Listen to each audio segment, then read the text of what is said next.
Bonjour à tous, bonjour à toutes, bienvenue au Méliès pour cette séance Méliès classique de Sarava. Alors Sarava, c'est une histoire en 3 temps, c'est d'abord une chanson, c'est ensuite un label, et pour terminer un film, un petit film d'1 heure, une rareté dont la fabrication tient presque du miracle tellement il a failli ne pas voir le jour. Dans les années 60, Pierre Barou est chanteur, auteur, compositeur, interprète et acteur.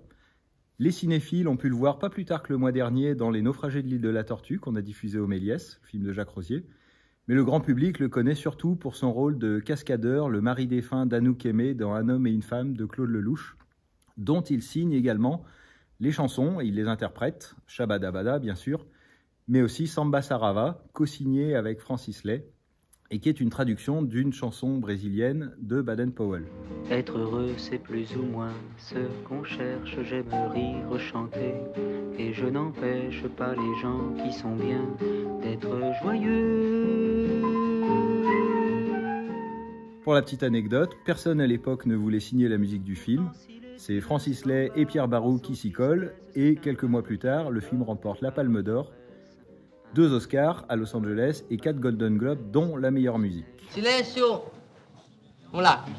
Passionné de samba et de bossa nova, en 65, Pierre Barou va créer une maison d'édition, le label Sarava, un mot africain d'ailleurs qui veut dire béni, bénédiction, comme Barou en hébreu. Sous ce label, il va enregistrer et produire notamment Jacques Higelin, Brigitte Fontaine, mais tout un tas d'artistes du monde entier, de genres différents, de genres musicaux différents, et notamment ses amis brésiliens, Baden-Powell, mais aussi des plus anciens de la scène brésilienne, comme Vinicius de Moraes. Et à l'hiver 69, Pierre Barou arrive à Rio de Janeiro pour tourner un documentaire à la demande d'un ami à lui sur la musique brésilienne, ses origines africaines et tous ces artistes-là. Concours de circonstances, malchance, hasard du calendrier, il se trouve que quand il arrive à Rio, son pote est en train de partir, le tournage est annulé et Pierre Barou se retrouve seulement avec une équipe de 3 personnes, un caméraman, un preneur de son et une monteuse, et 3 jours devant eux pour tourner éventuellement un film avant que chacun reparte dans ses pénates. Mais qu'à cela ne tienne, il ne se démonte pas et il va profiter à fond de ces 3 jours pour tourner. On ne parle même pas trop de documentaire, plutôt de documents musical, filmique, parce qu'il va planter sa caméra au milieu de ses amis musiciens et on se laisse emporter par la musique, vous allez le voir dans une minute. Sarava est tourné en 16 mm.